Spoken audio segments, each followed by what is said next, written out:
Hey guys, Pete's just coming on the camera now. Hey.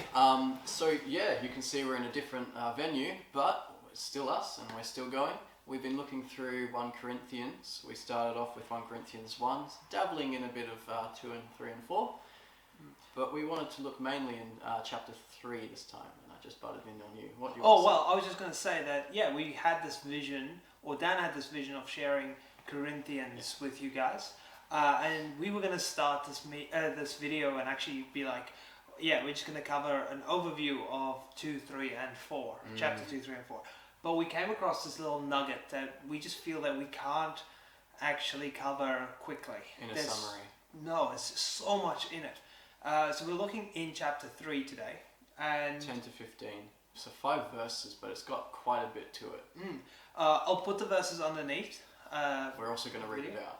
Yeah, we're going to read it out. Cool. But before we read it out, I just want to say that during chapter 3 and 1 and 2, it talks. Paul is writing to the Corinthians, talking about this idea of who they're following, what it looks like, and it's talking about earlier about this idea of Paul came and sowed the seed, and Apollos came and watered it, and those kind of things. But it's always Jesus. Jesus is the one, and the gospel God is that makes it seed. grow. Yeah, and it's always about Jesus. So this is kind of like the context of what it looks like as we're going into this passage 10 to 15 of chapter 3. Yeah. So I'll read it out, let Paul kind of set the scene of like what metaphor he's using here. Here we are. So this is again 1 Corinthians chapter 3 verse 10 to 15. According to the grace of God given to me, like a skilled master builder, I laid a foundation, and someone else is building upon it. Let each one take care of how he builds upon it. For no one can lay a foundation other than that which is laid, which is Jesus Christ. Now, if anyone builds on it, on the foundation with gold, silver, precious stones, wood, hay, straw, each one's work will become manifest, for the day will disclose it, because it will be revealed by fire, and the fire will test it, of what sort of work each one has done. If the work that anyone has built on the foundation survives, he will receive a reward. If anyone's work is burned up, he will suffer loss, though he himself will be saved, but only as through fire. So quite hectic that. It's talking about, how do we want to unpack this?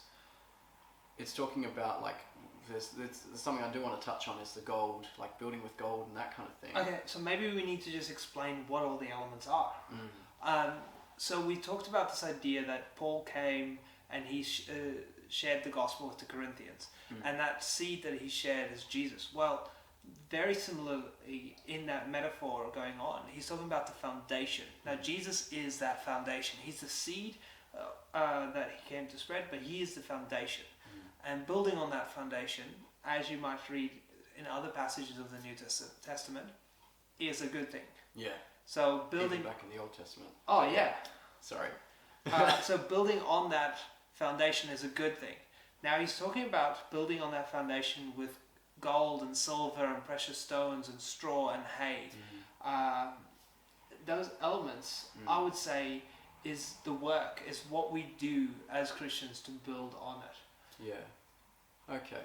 And so would that include like how we relate with other people, how we kind of build ourselves up in Christ? Yeah.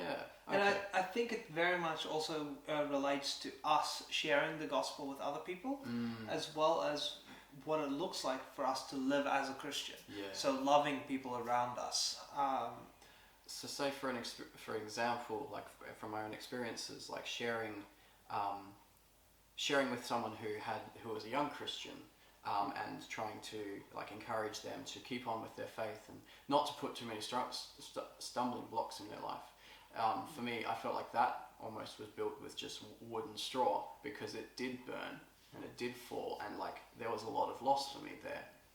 But for me, what comes comforting in this passage is this fact that even though like I feel like I failed in that situation, and it wasn't just me that was kind of building in this person's life, but even though I feel like I failed, my salvation is still there, and that's encouraging. And for me, I look at other bits of the Bible where it says like God can work, where I feel like God's saying He can work in these people's lives regardless of what I do, and their lives obviously have more than just me in them. So I'm grateful for that. That's off topic.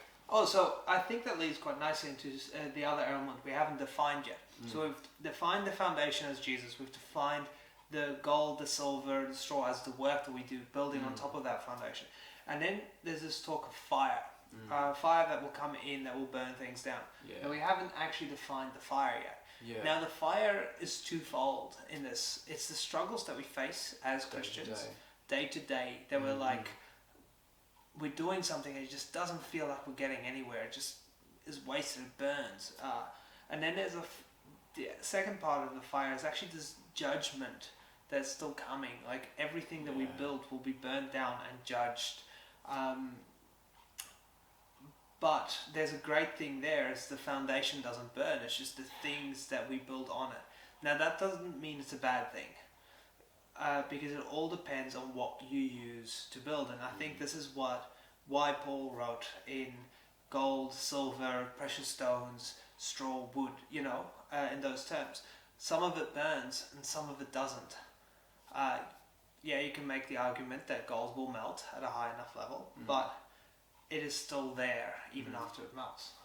It also makes, like, if you look at precious stones through light and the precious metals, it actually looks more beautiful in that.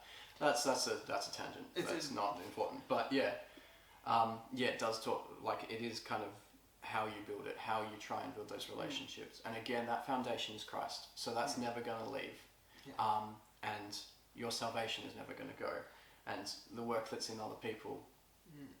And that's the beautiful thing here of this passage, because it's talking about this idea of the foundation doesn't burn, you are always saved. Yeah. The moment you've accepted Jesus into your life, you've taken that seed and that formed the foundation, you are saved. It doesn't matter if anything else on top burns, you're saved, which is a beautiful thing, because it's that reassurance of go out there into the world, share the gospel. If it fails, it's okay. You still have your salvation. It's not your salvation isn't dependent on your works. What you've done, it is dependent on Jesus. Yeah. So, I guess with this whole passage, it can become a little bit like, how do you know if you're building with gold or with silver or with straw? In a sense, I want to say it doesn't really matter. No, I don't think it does. Sometimes I don't think we can really tell. It's not like the physical building with gold or with silver. Like, we can't go out to, the local jewelry store, buy all their gold, melt it down, and build with it, and go like, God, this is what is going to show in the end. It's the metaphor goes beyond physical building properties, but the importance is, the work that we do. And so I think if you put your heart into it and you depend on Christ in it, you will find that it is, that sometimes it will be more gold. Yeah.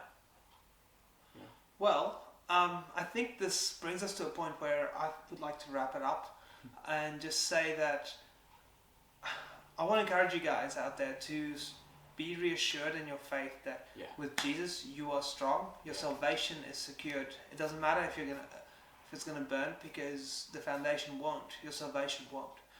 And out of that assurance, have the knowledge that you can just share. With people around you, love and live and be gracious. Yeah. Now, I'm going to wrap it up. I'm going to tell you guys that we're back Sunday morning, the 5th of July, at church live, and come join us there. Cool. See you around. See you around.